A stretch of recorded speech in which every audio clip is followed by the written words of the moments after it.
복음비전교회 주일 예배에 오신 여러분을 주님의 이름으로 환영합니다. 유튜브 방송을 통해서 예배에 참여하시는 분들도 축복하고 환영합니다. 이 시간 다같이 자리에서 일어서 주시기 바랍니다. 먼저 예배를 위해서 기도드리시겠습니다. 은혜가 풍성하신 아버지 하나님, 한결같은 사랑으로 우리를 사랑해 주시니 감사를 드립니다. 우리의 연약함을 누구보다도 잘 아시는 주님, 우리의 피곤한 손과 연약한 무릎을 일으켜 세워 주시옵소서. 주님의 말씀으로 우리의 영혼을 다시 소성케 하시고 우리의 마음을 새롭게 하시며 우리에게 새 힘을 부어 주시옵소서. 우리의 형편을 누구보다도 잘 아시는 주님, 어떤 상황 속에서도 낙심하지 않고 주님만을 바라보게 하여 주시옵소서. 우리가 연약할 때에 우리의 강함이 되어 주시고 우리가 어디로 갈지 몰라 방황하고 있을 때 우리의 등대가 되어 주시옵소서. 이 시간 우리의 심령 가운데 성령을 충만히 부어 주시옵소서. 성령의 매는 띠로 우리 모두가 하나가 되게 하시고 한 마음과 한 뜻으로 주님을 예배하게 하여 주시옵소서. 주님만 홀로 영광받아 주시옵소서. 예수님의 이름으로 기도합니다. 아멘. 우리 시간 함께 하나님을 찬양하기 원합니다. 우리 그 어린 주 예수 찬송가 108장 함께 찬송하겠습니다.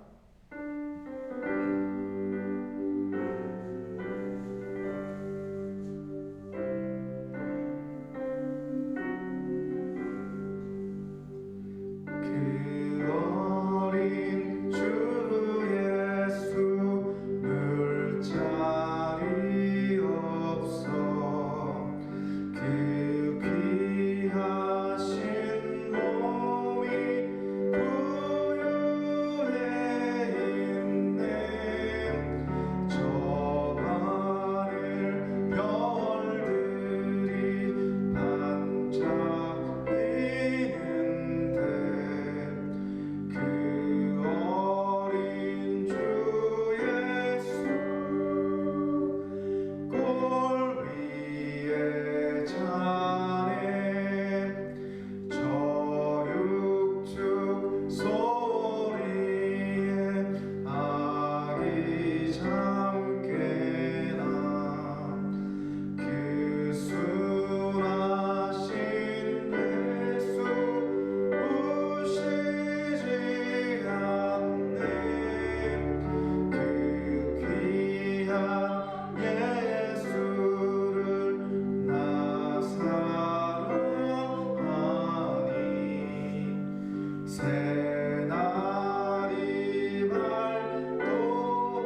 주신 말씀 함께 시간 봉독해 올려드리겠습니다. 오늘 주신 말씀은 요한일서 4장 7절에서 21절까지의 말씀입니다. 요한일서 4장 7절에서 21절까지의 말씀을 제가 봉독해 올려드리도록 하겠습니다. 사랑하는 자들아, 우리가 서로 사랑하자. 사랑은 하나님께 속한 것이니 사랑하는 자마다 하나님으로부터 나서 하나님을 알고, 사랑하지 아니하는 자는 하나님을 알지 못하나니 이는 하나님은 사랑이시니라. 하나님의 사랑이 우리에게 이렇게 나타나는 바 되었으니 하나님이 자기의 독생자를 세상에 보내심은 그로 말미암아 우리를 살리려 하심이라.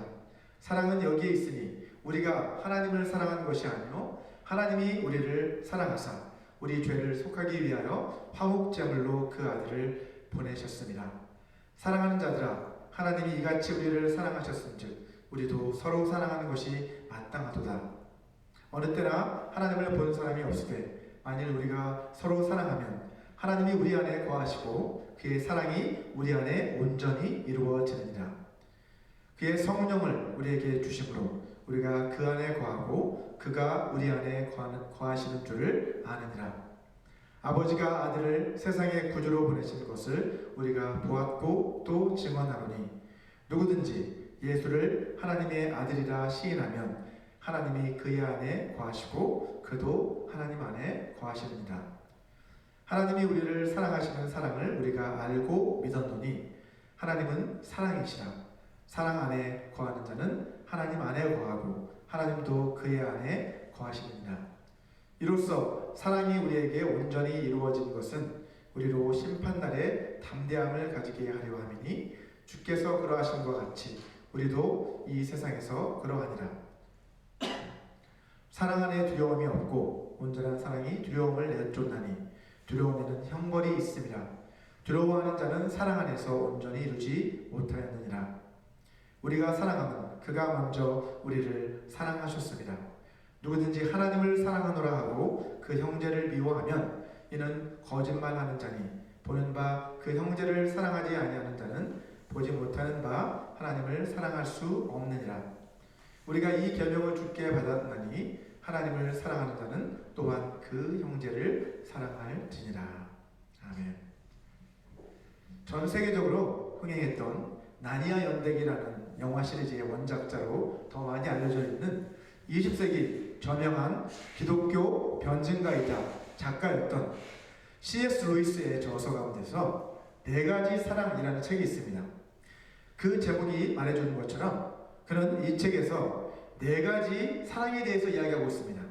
그 네 가지 사랑은 에로스, 그리고 스토르게, 필레오, 아가페, 이 네 가지를 말하는 것입니다. 이 네 가지 단어는 헬라어로 모두 사랑을 뜻하지만 서로 다른 의미의 사랑을 뜻하고 있습니다. 아마 여러분도 설교나 책을 통해서 이 네 가지 사랑에 대해서 종종 들어보셨을 것입니다. 에로스 사랑은 남녀 간의 로맨틱한 그런 사랑을 말하는 것이고요. 스토르게 사랑은 가족 간의 애정과 같은 그런 공동체적인 사랑을 의미합니다. 그리고 필레오 사랑은 친구 간의 우정과 같은 사랑을 의미하고, 아가페 사랑은 가장 고상하고 희생적인 사랑, 대표적으로 하나뿐인 아들을 십자가에 내어주신 하나님의 사랑이 바로 아가페 사랑에 해당합니다. 저도 오늘 여러분과 함께 네 가지 사랑에 대해 이야기를 나눠보려고 합니다.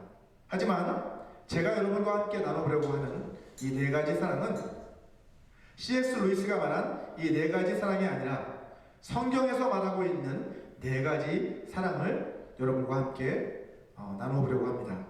성경은 우리 그리스도인들이 사랑해야 할 네 가지 대상이 있다라고 가르치고 있습니다. 자, 화면에서 보시는 것처럼 첫 번째 대상은 하나님이십니다. 그리고 두 번째 대상은 이웃이고, 세 번째 대상은 믿음 안에 거하는 형제 자매들이고요. 마지막 네 번째 대상은 잃어버린 영혼들입니다. 자, 따라서 성경에서 말하고 있는 이 네 가지 사랑은 화면에서 보시는 것처럼 하나님 사랑, 그리고 이웃 사랑, 그리고 서로 사랑, 그리고 마지막으로 영혼 사랑, 이렇게 부를 수 있겠습니다. 자, 하나님 사랑과 이웃 사랑은 화면에서 보시는 것처럼 마태복음 22장에 나오는 대계명 Great Commandment에 기초하고 있는 것이고요. 서로 사랑, 서로 love each other, 서로 사랑은 요한복음 13장에 나오는 새 계명 New Commandment에 기초하고 있는 것입니다. 자, 그리고 마지막으로 영혼 사랑은 마태복음 28장에 나오는 대사명 Great Commission에 기초하고 있는 사랑이라고 할 수 있습니다. 자, 다시 화면을 넘겨주시기 바라고, 저희 목회철학도 이 네 가지 사랑 명령에 기초를 두고 있습니다. 저는 목회란 성도들이 하나님을 사랑하고 이웃을 사랑하고 서로를 사랑하며 잃어버린 영혼을 사랑하는 삶을 살아가도록 가르치고 섬기는 일이라고 생각합니다. 우리는 이 네 가지 사랑의 관계가 우리 자신의 삶 속에서 균형 있게 발전되어 가도록 끊임없이 노력해야만 합니다. 자, 그럼 첫 번째, 성경의 첫 번째 사랑 명령은 하나님 사랑입니다. 우리가 사랑해야 할 가장 중요한 첫 번째 대상은 바로 하나님이시죠. 오늘 본문 7절을 한번 보시면 사랑은 하나님께 속한 것이라고 말씀하고 있습니다. 다시 말해서 하나님께서 사랑의 원천이 되신다라고 하는 것을 말씀하고 있는 것이죠. 다음 절의 8절을 한번 보시면 사도 요한은 하나님은 사랑이심이라 라고 그렇게 선언을 하고 있습니다. 자, 8절뿐만이 아니라 본문 16절에도 보시면 다시 한번 사도 요한은 하나님은 사랑이시다 라고 또다시 선언하고 있는 것을 확인할 수가 있습니다. 자, 하나님이 사랑이시다 라고 하는 이 말은 하나님은 사랑 그 자체이시다라는 뜻입니다.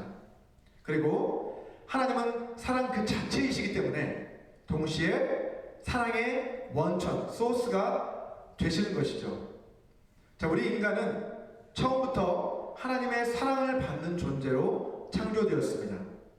하나님의 형상을 따라 창조되었다라는 것은 우리는 처음부터 하나님의 사랑의 대상으로 지으심을 받았고 사랑의 원천이신 하나님이 우리를 지으셨기 때문에 우리도 처음부터 누군가를 사랑하도록 지으심을 받았습니다.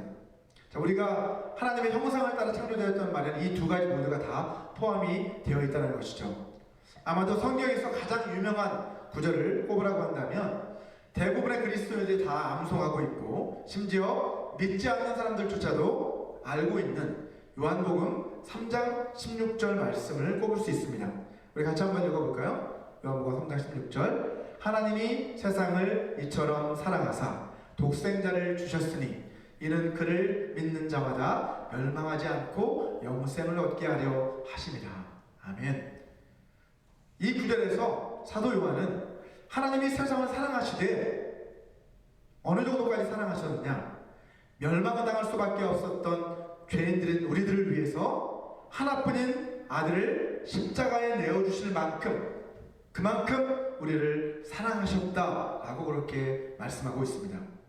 여러분, 드라마나 영화에서 보면 아주 근사한 호텔 레스토랑에서 저녁 식사를 마치고 그 후에 분위기 있는 음악 연주가 이어지면서 남자친구가 미리 준비한 반지를 열어서 여자친구에게 끼워주면서 프로포즈하는 장면을 우리는 종종 볼 수가 있습니다. 아마도 결혼하기 전에 남자친구로부터 이런 멋지고 특별한 프로포즈를 받아본 것은 모든 여성의 꿈일 것입니다. 비록 이처럼 화려한 프로포즈는 아니었지만 저도 제 아내에게 나름대로 썩 괜찮은 프로포즈를 했다고 생각합니다. 물론 제 아내는 동의하지 않을 수도 있습니다. 보통은 군에 입대하게 되면 사귀던 여자친구와도 헤어지기 마련인데 저 같은 경우에는 오히려 군대에 들어가고 나서 제 아내를 만나서 연애를 시작하게 되었습니다. 저는 학사당뇨로 군에 입대해서 임관 이후에 전라도 광주에 있는 상무대라는 곳에서 병과 교육을 받았습니다. 자, 그동안에 일주일에 한 번씩 외박을 나올 수가 있었어요. 자, 그런데 그 당시 제 아내는 신학교를 막 졸업하고 나서 아는 목사님의 간곡한 부탁으로 몇 달 동안 교회 반주와 주일학교 아이들을 지도하는 그 일로 저의 고향인 충남 대천에 있는 한 교회를 섬기고 있었습니다. 소위로 일가한 이후에 첫 휴가를 나온 저는 그 교회를 방문하게 되었고 그곳에서 제 아내를 만나 연애를 시작하게 되었습니다. 제가 병과 교육을 받고 있었던 상황이었기 때문에 저와 아내는 주말마다 만나서 데이트를 했습니다. 그 당시 대천에는 힐탑이라고 하는 아주 전망이 좋은 레스토랑이 하나 있었는데 아내와의 9번째 데이트는 그곳에서 했습니다. 저는 저녁 식사를 마치고 나서 제 아내에게 학사장교 피앙세 반지를 끼워주며 프로포즈를 했습니다. 그리고 나서 곧바로 저는 강원도 최전방으로 자대 배치를 받아서 떠나게 되었습니다. 그때부터 제 아내는 제가 전역할 때까지 무려 3년 동안이나 저를 기다려 주었고 저희 두 사람은 마침내 1998년 봄에 결혼을 하게 되었습니다. 여러분, 십자가 사건은 하나님께서 우리를 위해 준비하신 사랑의 프로포즈라고 할 수 있습니다. 본문 9절을 보시면 우리를 향하신 하나님의 그 사랑이 독생자 예수 그리스도를 통해서 나타나게 되었다라고 말씀을 하고 있습니다. 하나님의 사랑이 우리에게 이렇게 나타난 바 되었으니 하나님이 자기의 독생자를 세상에 보내시는 그로 말미암아 우리를 살리려 하심이라 라고 말씀하고 있습니다. 자, 그리고 그 다음 절인 10절을 한번 보시면 우리가 하나님을 사랑하는 것이 아니요 하나님이 우리를 사랑하셨다라고 말씀하고 있는 것을 볼 수 있습니다. 다시 말해서 우리가 하나님께 프로포즈를 먼저 하는 것이 아니라 하나님께서 먼저 우리에게 프로포즈를 하셨다라는 것이죠. 하나님께서는 하나뿐인 자기 아들을 화목제물로 십자가에 내어주심으로써 우리를 향하신 사랑의 프로포즈를 하신 것입니다. 오늘 본문 19절을 보시면 이러한 하나님의 사랑의 프로포즈를 받은 우리들은 마땅히 하나님을 사랑해야 한다라고 말씀하고 있습니다. 우리가 사랑하면 그가 먼저 우리를 사랑하셨습니다. 이처럼 하나님의 사랑의 대상으로 지으심을 받았고 하나님의 사랑을 먼저 받은 우리가 사랑해야 할 첫 번째 대상은 바로 하나님이신 것은 너무나도 당연한 것입니다. 자, 그래서 주님께서도 마태복음 22장 37절과 38절에서 하나님 사랑이 크고 첫째되는 계명이다 라고 그렇게 말씀하고 계신 것입니다. 자, 두 번째, 성경의 두 번째 사랑 명령은 이웃사랑입니다. 우리가 사랑해야 할 두 번째 대상은 바로 우리의 이웃이라는 것이죠. 하나님께 먼저 사랑을 받은 우리들은 이웃에게 자비를 베푸는 그러한 삶을 살아가야만 합니다. 자비라는 것은 하나님의 마음으로 베푸는 사랑, 그 사랑을 가리켜 자비라고 합니다. 자, 가족을 사랑하지 않으면서 이웃을 사랑한다고 말하는 것은 거짓말입니다. 우리 육신의 가족은 사실 우리에게 있어서 가장 가까운 이웃이라고 할 수 있기 때문입니다. 자, 앞서 살펴봤던 것처럼 하나님 사랑과 이웃 사랑, 이 두 가지 계명을 가리켜서 성경은 대계명이라고 하는데 이것은 위대한 계명이라는 뜻이죠. 위대한 계명. 영어로는 Great Commandment라고 합니다. 마태복음 22장 39절과 40절을 한번 보시면 주님께서는 둘째도 그와 같으니 내 이웃을 내 자신같이 사랑하라 하셨으니 이 두 계명이 온 율법과 선지자의 강령이니라 라고 말씀하셨습니다. 여기서 온 율법과 선지자의 강령이다 라고 하는 것은 구약의 모든 가르침은 하나님 사랑과 이웃 사랑으로 이 두 가지로 압축될 수 있다라고 하는 뜻입니다. 여러분도 잘 아시다시피 구약의 10계명도 제 1계명부터 4계명까지는 어떻습니까? 하나님 사랑에 관한 명령입니다. 그리고 제 5계명부터 마지막 10계명까지는 이웃 사랑에 관한 명령으로 그렇게 구성되어 있는 것을 볼 수 있습니다. 자, 지난 시간에도 말씀드렸던 것처럼 이웃 사랑은 하나님 사랑과 뗄래야 뗄 수 없는 관계라고 말씀드렸죠. 이 두 가지는 서로 긴밀하게 연결되어 있습니다. 하나님 사랑에서 이웃 사랑이 흘러나오는 것이죠. 내 안에 하나님의 사랑이 가득 충만하게 채워질 때 비로소 그것이 차고 넘쳐서 이웃에게까지 흘러 넘치게 되는 것입니다. 자, 세 번째, 성경의 세 번째 사랑 명령은 서로 사랑입니다. 우리가 사랑해야 할 세 번째 대상은 바로 믿음의 공동체에 속한 우리의 형제 자매들, 우리의 지체들이라는 것이죠. 모든 이웃이 우리의 사랑의 대상이어야 하지만 특별히 믿음의 가정들을 우리는 잘 돌보아야 합니다. 갈라디아서 6장 10절 말씀을 같이 한번 읽어보겠습니다. 시작. 그러므로 우리는 기회 있는 대로 모든 이에게 착한 일을 하되 더욱 믿음의 가정들에게 할지니라. 아멘. 모든 일, 앞에서의 모든 이는 모든 이웃이겠죠. 그죠? 모든 사람. 그러나 뒤에 우리는 더욱 믿음의 가정들에게 그 일, 더 착한 일, 더 사랑하는 일을 해야 한다라고 말씀하고 있는 것입니다. 오늘 본문 11절 말씀도 보시면 하나님이 이같이 우리를 사랑하셨은즉 우리도 서로 사랑하는 것이 마땅하도다 라고 그렇게 사도 요한은 말씀하고 있습니다.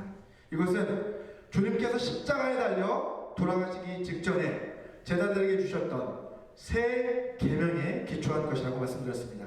New Commandment. 요한복음 13장 34절을 보시면 새 계명을 너희에게 주노니 서로 사랑하라. 내가 너희를 사랑한 것 같이 너희도 서로 사랑하라 라고 말씀하고 있습니다. 이것이 왜 새 계명입니까? 구약에도 이웃사랑이 있는데 너희가 서로 사랑하라 라고 하는 계명이 왜 새 계명일까요? 그것은 그 뒤에 내가 너희를 사랑한 것 같이 너희도 서로 사랑하라 라고 하는 구절에 담겨 있습니다. 그냥 이웃사랑이 아니라 주님이 우리를 사랑하셔서 끝까지 사랑하시고 자기 목숨을 우리 위해 드리신 것처럼 그러한 희생을 하신 것처럼 우리도 그렇게 서로를 사랑하라고 주신 계명인 것이죠.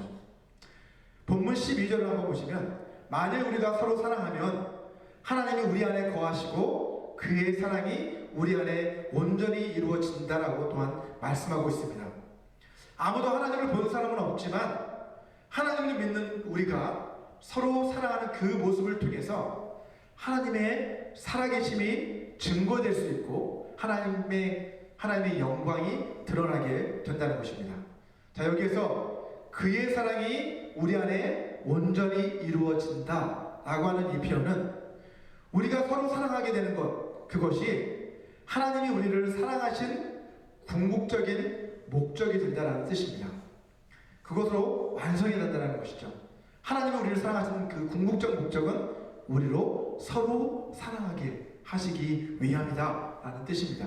따라서 모든 하나님의 교회는 서로 사랑하는 그러한 공동체가 되기를 계속해서 힘써야 하는 것이죠. 성경에서 서로 사랑은요, 다른 말로 형제사랑이라는 그 표현으로 사용되기도 합니다. 요한일서 3장 14절을 보시면 사도 요한은 우리는 형제를 사랑함으로 사망에서 생명으로 옮겨 들어가게 되었다 라고 그렇게 말씀하고 있습니다. 자, 이어서 형제를 사랑하지 않는 그 사람은 여전히 어디에 머물러 있다? 사망 가운데 머물러 있다라고 그렇게 경고하고 있습니다. 여러분, 한 교회 안에서도요, 자라온 환경도 저마다 다르고 또 성격도 저마다 다르고 또 생각하는 그 판단의 기준도 저마다 다 사람들마다 다르기 때문에 믿는 사람들 안에도 또 교인들 간에도 서로 갈등이 생겨날 수밖에 없습니다. 하지만 갈등이 있느냐 없느냐의 문제가 아니라 이 갈등이 생겼을 때 우리가 그 갈등 상황에 대해서 어떻게 대처하느냐가 우리에게 있어서 훨씬 더 중요한 문제입니다. 골로새서 3장 13절과 14절 말씀을 같이 한번 읽어보도록 하겠습니다. 시작. 누가 누구에게 불만이 있거든 서로 용납하여 피차 용서하되 주께서 너희를 용서하신 것 같이 너희도 그리하고 이 모든 것 위에 사랑을 더하라. 이는 온전하게 매는 띠니라 라고 말씀합니다. 교회 공동체 안에서 누군가에 대한 불만이 생겼을 때 섣불리 그 사람에 대해서 판단하고 정죄하지 말라는 것입니다. 그 대신 주님께서 우리를 용서해 주신 그 은혜를 기억하라는 것이죠. 자, 그 은혜를 기억하고 어떻게 하라는 거예요? 주님께서 우리를 용서해 주신 것처럼 우리도 상대방을 먼저 용납해 주고 그리고 용서해 주라는 그러한 권면입니다. 자, 그런데 하나님의 사랑을 깊이 깨닫고 체험한 사람만이 사실은 이렇게 할 수 있는 거죠. 그죠? 하나님의 그 은혜를, 그 사랑을 깊이 깨닫고 감사하는 사람만이 사실은 다른 지체들을 용납하고 용서해 줄 수 있는 거예요. 자, 여기에서 이 모든 것 위에 사랑을 더하라 라고 그렇게 말씀하고 있는데, 이 표현은 상대방을 용서하는 것에서 그치지 말고, 여러분, 그래 용서해 줄게 라고 그렇게 주님이 용서하라니까 용서해야지, 여기에서 그치는 것이 아니라 어떻게 하라는 거예요? 그 사람을 사랑하는 것까지, 그죠? 이 모든 것 위에 사랑까지 더하라는 거예요. 예. 그렇게 할 때에 어떻게 되는 거예요? 그 사람과 나와의 온전한 관계가 회복이 될 수 있는 거죠. 용서하는 것, 그것을 넘어서서 그 사람을 사랑하는 것까지 이를 때에 비로소 관계의 회복이 이루어진다는 것입니다. 이처럼 사랑은 깨어진 관계를 다시 회복시켜주는 힘을 가지고 있습니다. 또한 본문 20절을 한번 보시면 우리가 입으로는 하나님을 사랑한다고 말하면서 눈에 보이는 형제를 사랑하지 않는다고 한다면 하나님을 사랑한다라고 하는 그 말은 거짓이다 라고 그렇게 말씀을 하고 있습니다. 여러분, 가족을 소중하게 생각하는 사람들은 그 가족에 속한 다른 구성원들, 형제, 자매, 아버지, 어머니, 자녀들을 사랑하기 마련입니다. 그죠? 가족을 소중하게 생각하면 가족에 속한 그 구성원들도 사랑하게 되어 있는 것이죠. 이와 마찬가지로 자기 자신이 하나님의 가족의 구성원이 된 것을 소중하게 생각하는 사람은 어떻게 할까요? 그 가족에 속한 구성원들을 사랑하기 마련인 것입니다. 자, 그래서 사도 요한은 본문 21절에서 서로 사랑하라 라고 하는 이 주님의 계명에 순종해서 우리도 마땅히 서로를 사랑해야 한다라고 그렇게 말씀하고 있습니다. 자, 이제 마지막으로 성경의 네 번째 사랑 명령은 영혼 사랑입니다. 우리가 사랑해야 할 네 번째 대상은 잃어버린 영혼들이라는 것이죠. 누가복음 19장 10절에서 예수님께서는 자신이 이 땅에 오신 목적은 잃어버린 자를 찾아 구원하시기 위함이다 라고 그렇게 말씀하십니다. 인자가 온 것은 잃어버린 자를 찾아 구원하려 함이니라. 아멘. 또한 여러분 잘 아시는 누가복음 15장을 한번 보시면 세 가지 비유가 나오는데요. 첫 번째 비유는 잃어버린 양을 되찾은 목자에 관한 비유고요. 두 번째 비유는 잃어버린 동전을 되찾은 한 여인에 관한 비유고, 마지막 세 번째 비유는 잃어버린 아들을 되찾은 아버지의 비유입니다. 주님께서는 이 세 가지 비유를 통해서 잃어버린 영혼들을 되찾기 원하시는 하나님 아버지의 마음에 대해서 우리에게 가르쳐주고 계신 것이죠.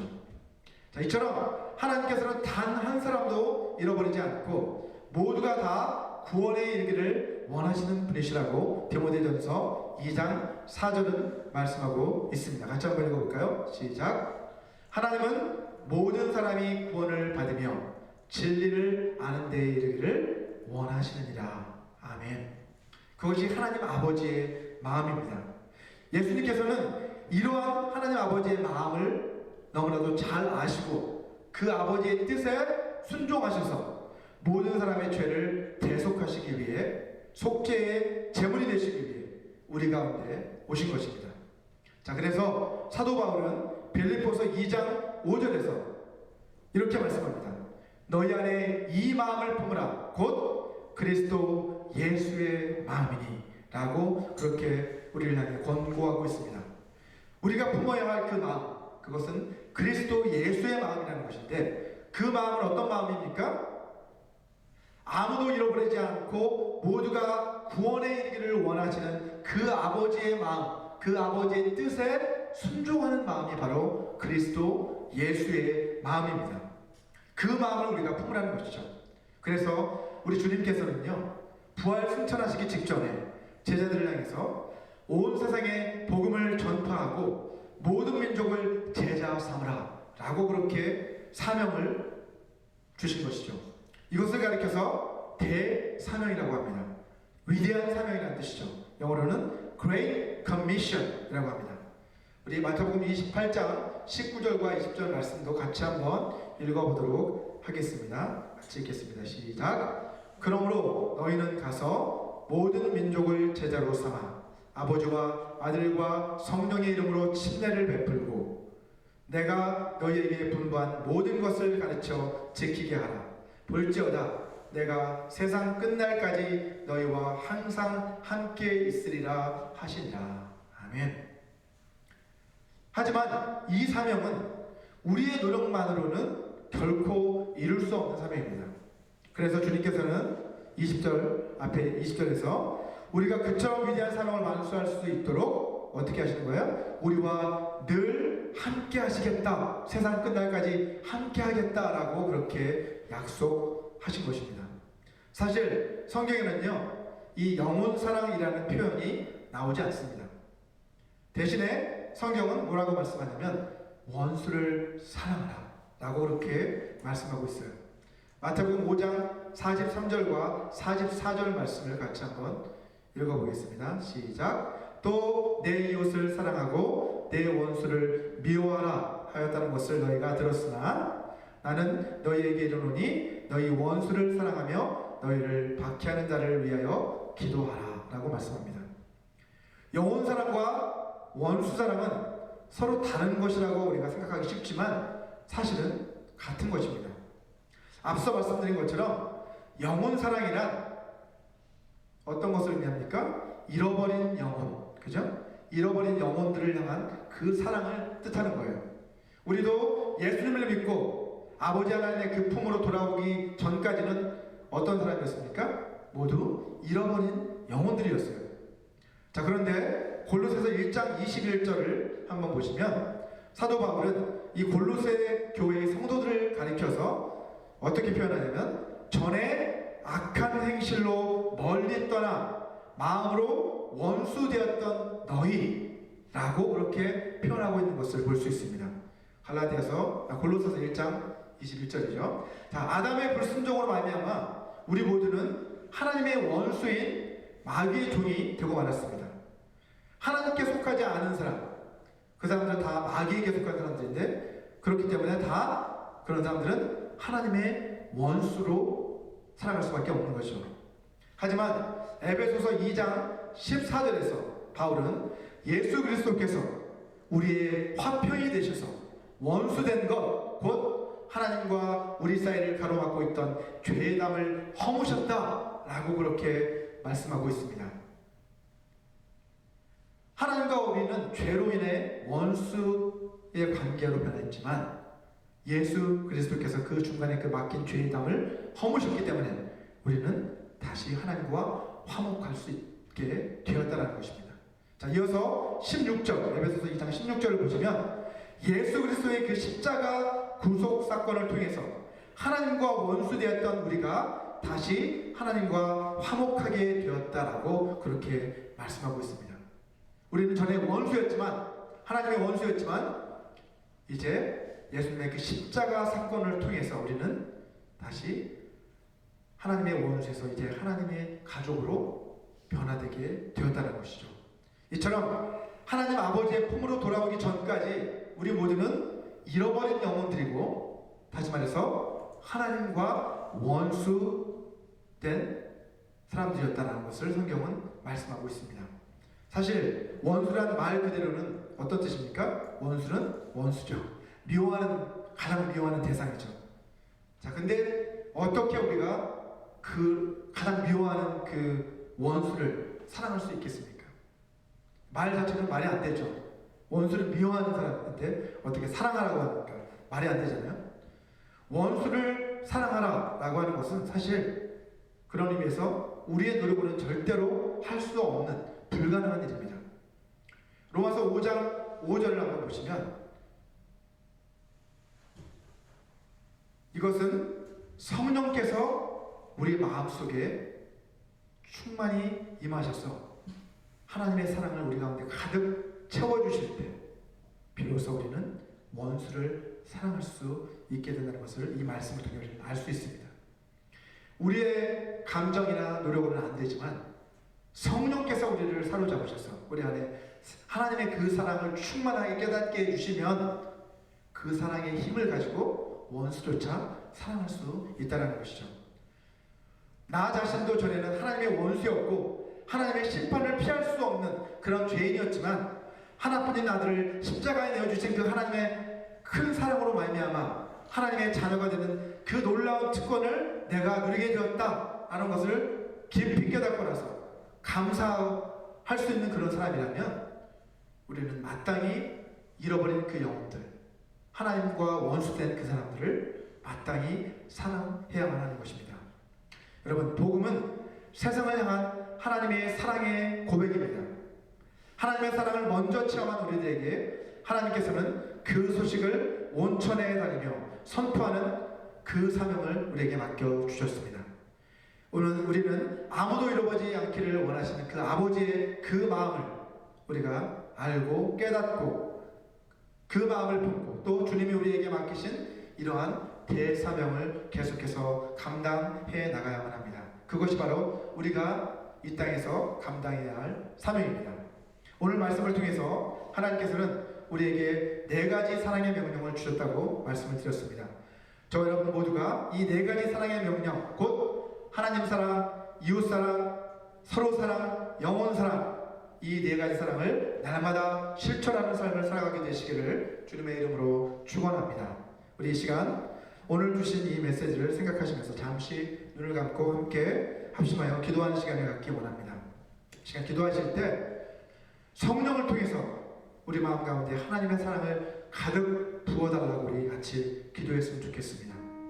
또한 우리 모두가 날마다 하나님 사랑, 이웃 사랑, 서로 사랑, 영혼 사랑, 이 4가지 사랑을 균형 있게 실천하는 그러한 삶을 살아갈 수 있게 도와달라고 우리 다 같이 합심해서 기도하겠습니다. 사랑하는 아버지 하나님, 감사합니다. 아버지, 저 같은 죄인을, 아버지 하나님, 하나님과 원수되었던 저를 아버지 하나님, 예수 그리스도의 십자가의 공로를 통해 구속하여 주시고 다시 하나님과 화목할 수 있는 놀라운 축복을 허락해 주시는 것 감사합니다. 하나님, 아버지 하나님, 제가 하나님께 먼저 사랑을 받았으니 마땅히 아버지 함께 구속함을 받은 형제자매들 사랑하는 것이 마땅하다 말씀하셨습니다. 아버지 하나님의 주님의 그 새 계명을 따라 서로 사랑을 저희를 될 수 있도록 도와주시옵소서. 또한 우리의 힘으로는 되지 않지만 너희 원수를 사랑하는 그 주님의 말씀을 기억하고 성령을 의지하고 아버지 하나님, 우리가 잃어버린 영혼들을 향한 그 사랑을 계속해서 실천해 나갈 수 있도록 저희를 도와주시옵소서. 아버지 하나님, 저희를 통해 아버지 예수 그리스도의 복음이 선포되고 아버지 하나님, 그 복음의 메시지를 통해서 잊지 않는 영혼들이 하나님의 사랑의 표본을 받고 깨닫고 분께로 돌아오는 놀라운 역사가 계속해서 일어날 수 있도록 주여 도와주시옵소서. 우리의 삶 가운데 하나님의 사랑이 분발되고 하나님의 사랑을 깨닫고 주님의 사랑을 우리가 다른 지체들에게 베풀 수 있는 그런 삶을 살아갈 수 있도록 도와주시옵소서. 감사합니다. 사랑의 하나님, 저희를 사랑하셔서 하나뿐인 아들을 십자가에 내어주신 주님의 그 크신 사랑과 은혜에 감사를 드립니다. 우리 마음 가운데 성령을 통해 하나님의 사랑을 가득 부어주심으로 우리가 날마다 하나님 사랑, 이웃 사랑, 서로 사랑, 영혼 사랑을 실천하는 삶을 살아갈 수 있게 하여 주시옵소서. 지난 한 주간도 우리를 지켜주시고 이 우리 삶의 모든 필요를 공급해 주신 주님의 은혜에 감사해서 이 시간 이 물질을 주님 앞에 드립니다. 기뻐 받아 주시옵소서. 주님 나라 영광을 위해 사용하여 주시옵소서. 예수님의 이름으로 기도합니다. 아멘. 아멘. 이 시간 우리 마지막으로 결단의 찬양 다시 복음으로 함께 부르시고 축도로서 예배를 마치도록 하겠습니다.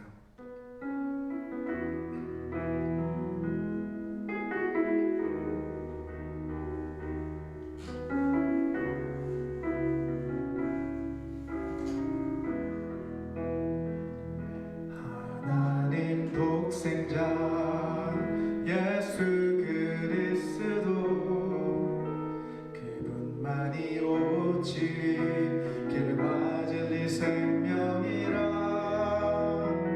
세상 다 변하고 사람들 변해도 나에겐 복음 십자가뿐이라 하나님 독생자 예수 그리스도 그분만이 나의 길과 진리 생명이라 세상이 비웃고 사람들 떠나도 나에겐 복음 십자가뿐이라 다시 복음으로 다시 십자가로 다시 하나님께로 나아갑니다. 오직 복음만이 오직 십자가만이 오직 하나님만이 나의 전부입니다. 다시 복음으로 다시 십자가로 다시 하나님께로 나아갑니다.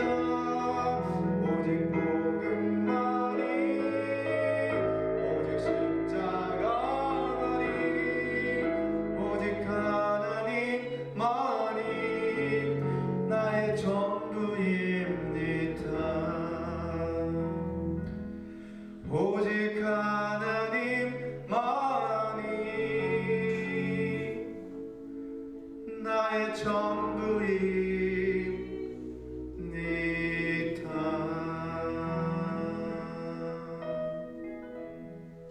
아멘. 우리 같이 기도하겠습니다.